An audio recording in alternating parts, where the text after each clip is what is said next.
Okay, so isang mapagpalang araw po sa ating lahat mga kamaster at assalamualaikum warahmatullahi ta'ala wabarakatuh. So sa araw na ito, mayroon po akong ituturo sa inyong mga error ng LG na kapag kayo ay naka-encounter ng ganito, eto lang ang gagawin nyo at eto ho yung problema mga kamaster kapag naka-encounter kayo ng ganitong problema. So on na ho natin. Yan. On. Boom. Yan. So nakakabit na ang ating compressor ha. Yan. So ito yung gagamitin nating compressor kasi yung isang compressor ay sira po yun. Okay? So bilangin ho natin, meron ho tayong error dito, no? Yan o. Sa LED number 2. Ito yung LED number 1. Ito yung LED number 2. Bilangin po natin. 1, 2, 3, 4, 5. Ulit. 1, 2, 3, 4, 5. Ang tanong, kamaster, anong ibig sabihin niyan? Kapag 5 blinks. Ang ibig sabihin niyan mga kamaster ay sira po yung ambient sensor na tinatawag or yung exit sensor na tinatawag. It's either open yung sensor or shorted ho yung sensor. Sa ganitong pagkakataon, kapag kayo naka-encounter ng ganitong uri ng error sa LED number 2, hindi nyo po basta-basta mapapaandar ang compressor. Tama sabi mo. Kaya aakalain ng technician na sira na ang board or sira ang compressor kasi nga kapag number 5 kapag 5 blinks ang lalabas dito sa LED number 2, hindi po basta-basta aandar ang compressor pero may ilaw. Yan po yung logic diyan. Pero may ilaw kaya ang hatol ng ating mga kababayan technician, palitan ng board. So hindi po natin ma-correct yung ganyang uri ng troubleshooting. So kapag ganitong 5 blinks, ambient sensor. Saan banda kamaster ang ambient sensor? Kasi yung ibang ambient sensor mga kamaster, nandito po yung banda sa sa may tawag dito sa may board ng ating mga inverter board, ng mga motherboard, nandito lamang 'yan. Okay? Nandito banda 'yan. Okay? Pero sa ibang LG, no, dito ho siya nakalagay. Ayan, tingnan natin ha. Yan. So ito ho 'yan. Tinanggalan ho natin takip. Yan. Ito ho yung ambient sensor na tinatawag. Kapag ho sira ang ambient sensor, hindi nyo po mapapagana ang compressor. Kaya aakalain natin na na sira ang ating inverter board o ating inverter na compressor. Kaya sabi ko nga sa inyo, dapat dibdiban troubleshooting ang ating gagawin para malaman natin kung ano nga ba ang problema kapag 5 blinks. Ngayon, ito ho yung ambient sensor, nakalagay lamang ho yan dyan. Yan. Yun, nakatakip ho yan dyan. Yun. So may isang tornilyo siya, tatanggalin nyo lamang. Yan. So pwede na siyang putulin dito kung papalitan nyo siya. Okay? Kung papalitan nyo man siya, dapat pwede na siyang putulin dito. Okay mga kamaster? So ganoon lamang kapag 5 blinks, no, ambient sensor ho ang problema niyan mga kamaster. So balik ko tayo dito. Ayan, 5 blinks. So ang tanong, ano ang solusyon diyan kamaster? Siyempre ang solusyon diyan, no, wag muna kayo mag-conclude na sira ang inverter board, sira ang compressor kasi kapag ganyan, sabi ko nga, kapag 5 blinks ang inyong mararanasan, hindi nyo po basta-basta mapapaandar ang compressor unless i-bypass ho natin o i-test run natin. Ayan, sa paanong paparaan kung paano natin mapapaandar ang compressor. Kasi kung may iba pang problema, kapag pinush natin itong test run, may lalabas na iba pang error dito. Tama sabi mo. So meaning, medyo malalaho ang lagay ng ating refrigerator pag nagkaganon. Pero since dito lang tayo banda may nakikitang error, so meaning wala akong ibang problema sa buong system natin maliban sa exit sensor o ambient sensor lamang. So pansin nyo, hindi ho gumagana ang ating compressor dahil sa error ho na ito. So ang gagawin ho natin, no, pag pinindot ho natin ito, ang purpose ho natin, paganahin po muna natin saglit si compressor. Ganun ho mga kamaster para malaman natin ano bang problema ng refrigerator na ito, bakit hindi gumagana ang compressor. Ang gagawin ho natin, ibabypass ho muna natin siya dito. Dalawang bagay ang ating kailangan malaman kung bakit natin gagawin ito. Kapag pinush natin itong test button na to, ang unang purpose natin mapagana si compressor.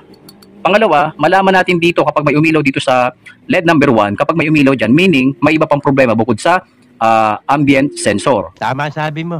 Okay, kapag halimbawa may iba pang problema dito na lumabas na nag-blink dito, bibilangin lamang natin at malalaman na natin kung ano ang iba pang problema bukod sa ambient sensor. So subukan na natin since na hindi gumagana ang compressor, sa mga minamahal kong customer, gagawin nyo lamang ito para lumabas ang error kung mayroon pang ibang error sa ating buong system. Okay? So push na ho natin, isang push lang. Iyon. So, antayin ho natin na umandar ang ating compressor.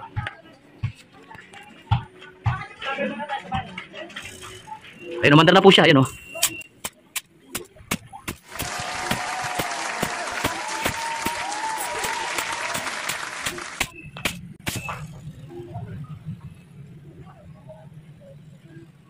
So, sa ganung paraan, no, sa ganung paraan na tinuturo ko sa inyo, mas napapadali ho yung ating troubleshooting. Hindi ho tayo nangangapa-ngapa na ano ba talagang problema na ito kasi hindi ko alam kung good ang compressor, hindi kasi hindi gumagana. Tama naman po. Kapag ka mayroon tayong existing na error dito, hindi nyo po basta-basta mapapagana si compressor, lalo pat 5 links. Okay, yan 5 links. Ngayon, gumagana ho siya sa ginawa nating test button. Kapag tinest button ho natin siya, okay, mapapanatag ho yung inyong kalooban na, ay salamat, hindi pala sira ang kompreso. So, dito pa lang, malalaman na natin na mayroon pang ibang problema bukod sa compressor kung sakali man nasira ito. Napagana nga ho natin. So, syempre, bilang isang nagmamayari, mapapanatag ng lobo dito na, ay salamat, hindi naman pala sira ang aking kompresor. So, ang tanong, anong problema na ito? Syempre, magsisearch kayo sa YouTube. So, syempre, matatagpuan nyo na yung YouTube channel ni Kamaster. Ngayon, kapag nakita nyo to, 5 links, sabi ni Kamaster, kapag ka 5 links, no, ambient sensor pala ang problema. Okay, so sa ganung pagkakataon, kapag ka tinest button nyo ho siya, nakabypass ho siya, aandar po yung ating compressor, pero mamamatay din po yan. Pagpapatunay lamang ho yan na kaya natin siya binaypass muna, tinest button, para ang purpose natin, malaman kung gumagana ang compressor o hindi. Kasi kung halimbawa, tinest button natin siya, hindi gumana ang compressor, lalabas ho yan dito. May lalabas pong error dito na sa either 6 blinks. Okay? Napaglingkod ko na ho yan sa inyo. Ganun lamang ho kadali mag-troubleshooting mga kamaster. Okay? So gagawin nyo lamang, itetest button nyo lamang ho dito, no, para malaman nyo kung good ang compressor. Ngayon, kung mapapansin nyo, humahataw na ho siya.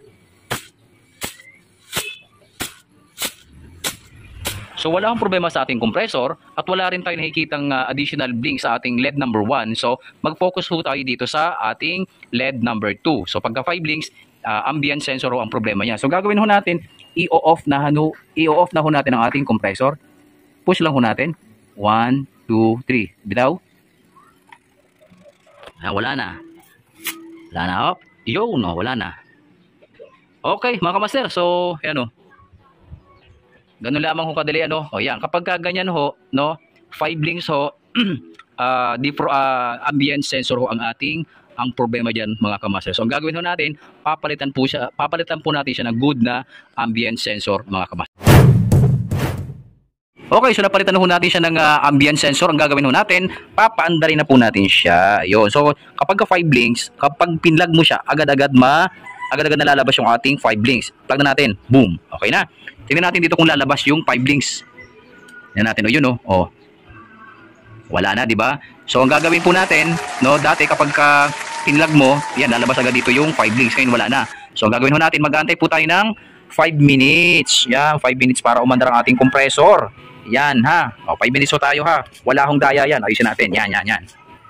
So, kailangan magantay tayo ng 5 minutes, no, para umandar ang compressor na hindi natin pinadada sa test button mga kamaster. Ayan, wala na ho yung existing na error mga kamaster. So, antay po tayo ng 5 minutes. 2,000 years later. Okay, so umandar na ho ating compressor pagkatapos ng 5 minutes. Yan o, pagkalipas ng 5 minutes, alhamdulillahi rabbil alamin. Yan, okay na po ha.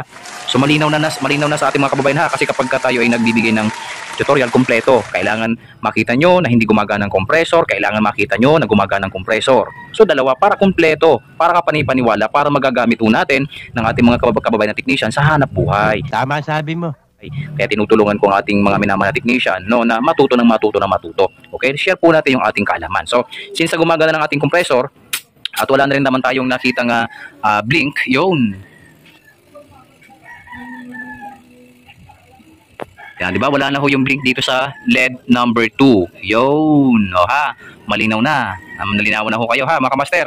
So kapag ganyan, ay ambient sensor ho ang ating ang problema kapag halimbawa 5 blinks ang ating makikita dito sa ating test button light mga kamaster, sa LED number 2 mga kamaster. Okay, so kapag ganyan, sabi ko nga sa inyo, hindi ho basta-basta aandar ang ating compressor. Kaya wag ho tayong magko-conclude agad na, ma'am, baka sira ho ang compressor. Ma'am, sir, baka sira ho ang inverter board. Kaya napapansin nyo, mayroon po tayong 5 blinks dito. Baka ho sira ang compressor o ang ating inverter board. Ang problema, hindi lang natin alam na kailangan pa lang natin i-test button para malaman natin kung good ang compressor. Kasi kapag tinest button nyo ho yan, aandar at aandar ang compressor. Ngayon, kung may iba pang problema, lalabas naman yan dito sa LED number 1. O ha? Pinaghandaan ko na yan. Diba? Napakagandang mga kaalaman ho ito, mga kamaster. Okay, so okay na po ito ha. Basta kapag halimbawa may na-encounter kayo na 5 blinks sa LED number 2, ang problema po niyan ay ambient sensor mga kamaster. Okay, so maraming salamat po sa inyong lahat at magandang hapon po.